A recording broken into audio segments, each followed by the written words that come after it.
Welcome back to my channel. My name is Dreff. As you know, we're going to talk about the Steam Machine. Pretty much what we're going to talk about is specifications, PlayStation 5 versus the Steam Machine, some benchmark. We're going to go into Cyberpunk and 007 First Light, and we're going to go deep into specifications and why you should buy it, why you shouldn't buy it, and who is this for specifically. Okay, I hope you guys are ready, so let's get started. Here's the thing about Steam Machine. It runs on SteamOS, which means that it runs on Linux. And if it runs on Linux, most games are not supported. But that changed after Valve took in their care to investigate how compatibility layer worked. So they came up with an idea of making Proton, which is a compatibility layer that translates every single Windows game into a Linux supported game, which means that you'll be able to play Windows games on a Linux based computer. And it won't even feel like you're running on Linux. It will feel like you're running on Windows because that's how good it is. Without Proton, this machine would not exist. It's its whole foundation. SteamOS is a heavily modified version of Linux, which means that they work their ass off to make sure that it feels like a console, which means that you can do everything from going into big picture mode and use your control for everything, right? And you can actually, one of the good things, you can actually pause the game and turn off the machine and come back to exactly where you left off. Fucking great, honestly. Yeah, and if you want more control, you can just go into your Linux desktop mode. It has the desktop mode, and go into your favorite storefront. You can go to Epic, GOG, EA. You can even use emulators on there. And yeah, you can actually download Windows any other operating system you want. But just keep in mind, you'll be losing a lot of the couch benefits the Steam Machine was actually made for. You know, it's a PC at the end of the day. Here's what you've all been waiting for: the specifications and performance. I'm going to read this part. The Steam Machine has an AMD Zen 4 6-core CPU clocked at 4.8 gigahertz and RDNA 3 GPU with a 28 compute unit and 8 gigabytes of GDDR6 VRAM. GDDR6, holy shit. Valve claims it's 6 times more powerful than the Steam Deck. In practice, most AAA games run at 1080p medium setting at a solid 60 frames per second. With FSR upscaling turned on, it can push up to 4K. Though I'll be honest, native 4K via upscaling from a 720p resolution doesn't really look pretty, meaning that from 720p, it will stretch all the way to 4K. That's going to look pretty shitty, if you ask me. Here's a stat that hits hard and pretty unbelievable, but, Gabe may have his thing. Could be marketing. But here it is. Valve says that it can outperform 70% of gaming PCs on Steam currently. That's a huge statement. One small detail, it doesn't have ray tracing. And that's a huge issue because if games start requiring ray tracing compatibility on future games, that means that from 2027 and beyond, you're not going to be able to play any games on your Steam Machine. But could be an update or a new version of Steam Machine that'll come up later on. So you tell me what you think. PlayStation versus the Steam Machine. Who is the final victor?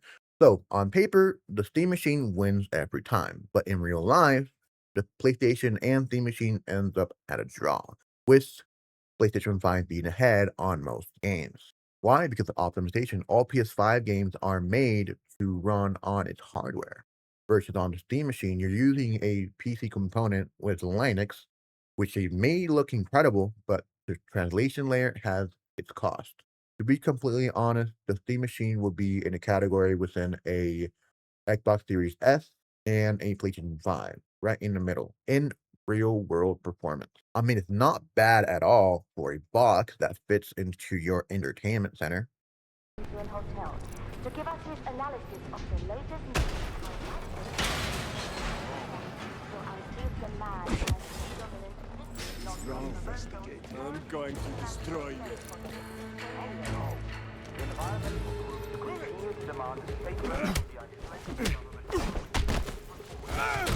Somebody's wounded. Coastal location recorded by a satellite belonging to According to Hernandez, the Farmville was greater than Someone calling for backup. Okay, I'm sending word now. Pick up. We're dealing with a maniac here. Send help.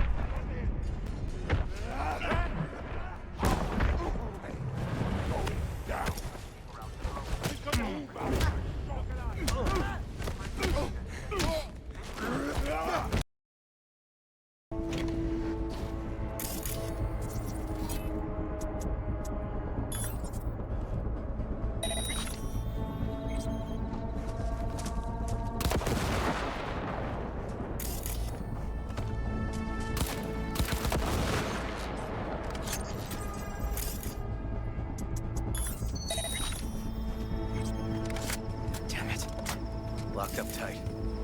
find another way.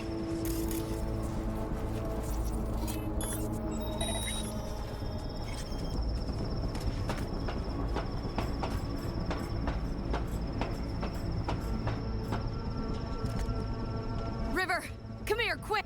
Oh, fuck. He's here. Ready! A few things I found really interesting or neat is that it's pretty fast in terms of downloading quality. It has a 348 megabits on Wi-Fi and 831 megabits wired, thanks to its dual antennas with almost no signal drops, which is fast. And the good part is that it's repairable. That means that it's easily upgradable, easily repairable. You can actually get your tools and work on it if you want. You can disassemble it easily, right? That's one of the things Valve focused on, which is, W at Valve. And you can actually install a Nvidia GPU on it if you want to, if you want more power and all that. You can actually disassemble the GameCube or the Steam machine, and make your own SteamOS machine, make it more like an ATX, like the one I have over here. And it comes with a customizable LED bar and a removable faceplate. Small detail, but it's a nice touch. And here is what everybody been wanting to hear. Special thanks to everybody who has subscribed to my channel. Helps me a lot, and please like the video. Now let's go back to pricing. Pricing is at 512 gigabytes version is $1,049. A lot. And for a 2 terabyte version, it's $1,348. That's expensive? Yes, it is. Valve actually they admitted that they wanted it cheaper, but the owner of the components, have them against the wall, and they needed to up the pricing a little bit, a lot. But demands were needed, and we are in a RAM shortage right now. But waitlist registration is on June 22nd. You can get your machine on June 29th. Well, that's going to be the time they start shipping their units, so you might get a little bit later, actually. But link is in the description below. So, is it worth it? I don't know. I would not buy it because I have a PC on my own and I can just install Linux on it and run SteamOS on it. But if you're someone who doesn't know anything about computers or wants to start their journey into computers and be able to play Steam games or Steam native games specifically, or PC games for all it's worth, go ahead and buy it. I mean, it's $1,050 if you want a 512 gigabyte version. Honestly, it is expensive. I would wait for a sale because the AI bubble is about to burst at any moment, so it might go down later on in the year. I'm not sure exactly how that's going to be doing. Um, but yeah, if you want the couch experience, but with the PC component and PC native gaming, go ahead and buy it. I mean, you don't lose anything. You can actually use it as a PC if you don't want to use it as the couch console. So let me know in the comment what you guys think about it. Would you guys buy it? What are your pros and cons about it? What would you buy instead? Will you wait until it drops on a sale, or would you buy it now? Let me know.